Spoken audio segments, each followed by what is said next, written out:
कभी कभी प्यार और शादी के पीछे की हकीकत वैसी नहीं होती जैसी दिखती है।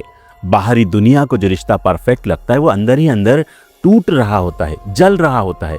और कभी कभी वो एक ऐसे मोड़ पर आ जाता है जहां से वापसी मुमकिन नहीं होती। ये कहानी राकेश और गौरी की है, जो बेंगलोर में अपनी शादीशुदा जिंदगी बिता रहे थे। एक पढ़ा लिखा सफल सॉफ्टवेयर इंजीनियर और उसकी महत्वाकांक्षी पत्नी जो पत्रकार बनना चाहती थी। पहली नजर में ये जोड़ी बिल्कुल आदर्श लगती थी, लेकिन शायद किस्मत को कुछ और ही मंजूर था। साल 2022 में पुणे के रहने वाले राकेश और गौरी की शादी परिवार की मर्जी से हुई थी। शादी के कुछ ही महीनों बाद राकेश को एक बड़ा जॉब ऑफर मिला और वो बेंगलोर शिफ्ट हो गया। गौरी ने भी अपने पति के साथ जाने का फैसला किया और अपनी नौकरी छोड़ दी, ये सोचकर कि वो बेंगलोर में एक नई शुरुआत करेगी। लेकिन बेंगलोर आने के बाद सब कुछ वैसा नहीं चला जैसा उन्होंने सोचा था। गौरी ने कई कंपनियों में जॉब के लिए अप्लाई किया, लेकिन कुछ खास सफलता नहीं मिली। धीरे धीरे उसकी झुंझुलाहट बढ़ने लगी। राकेश अपने काम में व्यस्त रहता, जबकि गौरी दिन भर घर में बैठकर अपनी नाकामी के बारे में सोचती। रात के खाने के दौरान अक्सर उनके बीच बहस होने लगी। तुम्हारा तो दिन में टाइम कट जाता है, लेकिन मेरा क्या, मैं यहाँ अकेली बैठकर घुट रही हूँ, गौरी अक्सर शिकायत करती। थोड़ा सब्र करो गौरी, तुम्हें भी अच्छी नौकरी मिल जाएगी, राकेश समझाने की कोशिश करता। लेकिन गौरी के लिए अब यह सिर्फ एक आश्वासन भर रह गया था। उसे लगने लगा कि राकेश ने अपनी नौकरी को उसकी जिंदगी और करियर से ज्यादा अहमियत दी। धीरे धीरे उनकी बहस झगड़ों में बदलने लगी। उस रात के करीब 9 बजे गौरी ने खाने में राइस और एक सब्जी बनाई थी। दोनों डाइनिंग टेबल पर साथ बैठे, लेकिन जैसे ही खाना शुरू किया बहस फिर छिड़ गई। तुम्हारी वजह से मैं इस हालत में हूं, अगर तुमने पुणे नहीं छोड़ा होता तो मैं आज जॉब कर रही होती। राकेश ने पहले प्यार से समझाने की कोशिश की, लेकिन गौरी का गुस्सा बढ़ता गया। बहस इतनी बढ़ गई कि गौरी ने अचानक राकेश को थप्पड़ मार दिया। राकेश एक पल के लिए स्तब्ध रह गया, लेकिन इससे पहले कि वो कुछ कह पाता, गौरी किचन में भागी और वहां से एक चाकू उठाकर राकेश की तरफ फेंक दिया।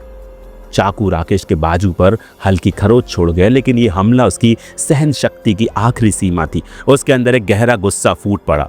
गुस्से में राकेश ने वहीं पड़े चाकू को उठाया और 3 बार गौरी पर वार किया। पहला वार गर्दन पर, दूसरा सीने पर, तीसरा उसके पेट में। गौरी ने कुछ बोलने की कोशिश की, लेकिन शब्द बाहर नहीं निकले। कुछ ही मिनटों में गौरी का शरीर फर्श पर गिर पड़ा।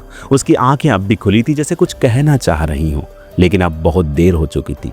राकेश के हाथ खून से सन चुके थे। कुछ ही सेकंड पहले जिस औरत से वो प्यार करता था, अब उसकी नज़रों के सामने उसकी जान जा चुकी थी।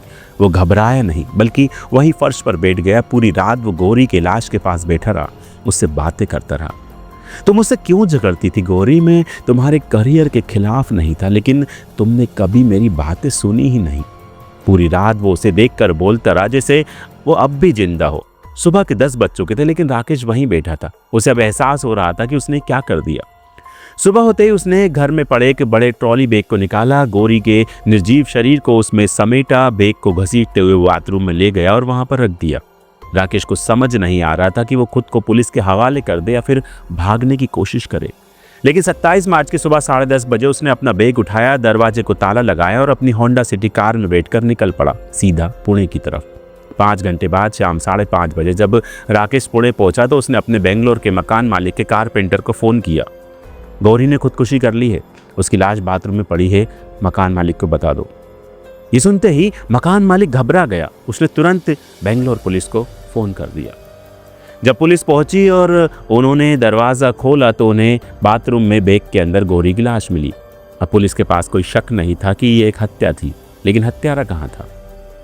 बेंगलोर पुलिस अब पुणे पुलिस से संपर्क कर रही थी, लेकिन इस बीच रात के करीब 11 बजे शिरवल पुलिस स्टेशन के सामने एक होंडा सिटी कार आकर रुकी। कार से राकेश बाहर निकला, लेकिन वो लड़खड़ा रहा था। उसके मुंह से फिनाइल की गंध आ रही थी। पुलिस वालों के सामने खड़े होकर उसने कहा, मेरा नाम राकेश है, मैंने अपनी बीबी की हत्या की और मैं सरेंडर करने आया हूँ। पुलिस वाले पहले तो स्तब्ध रह गए, लेकिन जब उन्होंने उसकी हालत देखी तो तुरंत समझ गए कि यह जहर खाकर खुद को मारने की कोशिश कर चुका है। पुलिस ने बिना देर किए उसे उठाया और पास के सत्कार हॉस्पिटल में भर्ती करा दिया। डॉक्टरों ने जांच की और राहत की बात यह थी कि वो जहर जानलेवा मात्रा में नहीं था। अब वो बच चुका था, लेकिन सिर्फ शारीरिक रूप से, मानसिक रूप से वो पहले ही मर चुका था। जैसे ही डॉक्टरों ने बताया कि उसकी हालत स्थिर है, पुणे पुलिस ने उससे पूछताछ शुरू की। राकेश, तुमने अपनी पत्नी की हत्या क्यों की? राकेश की आंखों में गहरा खालीपन था। उसने धीमे स्वर में वही कहानी दोहराई कि कैसे एक थप्पड़ और चाकू फेंकने की घटना ने उसे इतना गुस्सा दिलाया कि उसने अपनी ही पत्नी की हत्या कर दी। मुझे गुस्सा आ गया था, मैं खुद को रोक नहीं पाया। पुलिस वालों को यकीन नहीं हो रहा था कि एक पढ़ा लिखा सॉफ्टवेयर इंजीनियर जो बड़े बड़े कोड लिख सकता था अपनी भावनाओं को कंट्रोल नहीं कर पाया। इस बीच बेंगलोर पुलिस भी पुणे पहुंच गई थी। उन्होंने मकान मालिक और कारपेंटर से बयान लिए और फ्लैट की जांच करने के बाद ये साफ हो गया कि राकेश का बयान सच था। लेकिन पुलिस को यह समझ नहीं आ रहा था कि अगर उसने हत्या जानबूझकर की थी तो उसने भागने की बजाय खुद पुलिस को फ़ोन क्यों किया। राकेश ने जो जवाब दिया उससे पुलिस वालों को एक पल के लिए सोचने पर मजबूर कर दिया। मैं गौरी से प्यार करता था, मैं नहीं चाहता था कि उसकी लाश घर में सड़े। मैंने उसकी हत्या की, लेकिन मैं चाहता था कि उसके परिवार को वक्त पर खबर मिल जाए ताकि उसका अंतिम संस्कार ठीक से हो सके। राकेश की मानसिक स्थिति अब गंभीर रूप से अस्थिर हो चुकी थी। एक पल वो शांत रहता और अगले ही पल फूट फूट कर रोने लगता। मैं उससे बहुत प्यार करता था, लेकिन मैं नहीं चाहता था कि वो मुझे यूं जलील करे।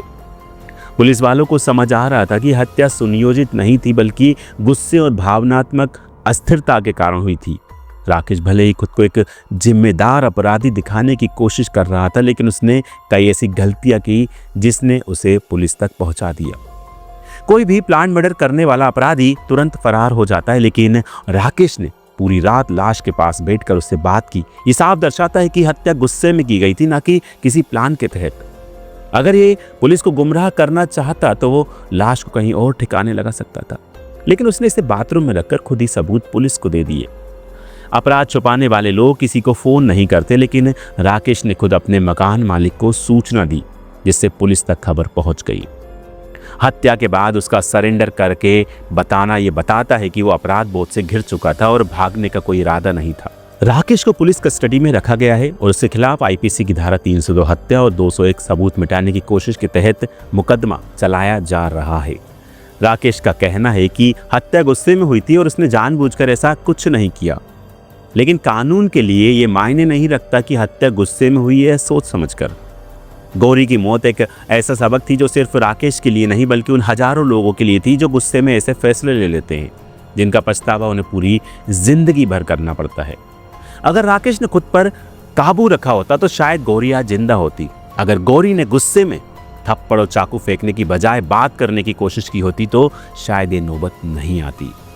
अगर दोनों ने शादी से पहले अपनी प्राथमिकताओं पर खुलकर बात की होती तो शायद उनकी शादी इतनी कड़वाहट में ना बदलती। एक छोटे से गुस्से ने दो जिंदगियां तबाह कर दी, एक जिसने अपनी जान गंवा दी और दूसरी जिसने अपना पूरा जीवन जेल में खो दिया। क्रोध वो आग है जो जलाने वाले को ही सबसे पहले जला देती है। अगर आपको एक कहानी सोचने पर मजबूर कर रही तो इसे जरूर शेयर करें, शायद किसी की जिंदगी बचा सके। मिलते किसी अगली सच्ची क्राइम स्टोरी में। अगर आपने हमारे चैनल को सब्सक्राइब नहीं किया तो जरूर सब्सक्राइब करें और घंटी जरूर दबाएं।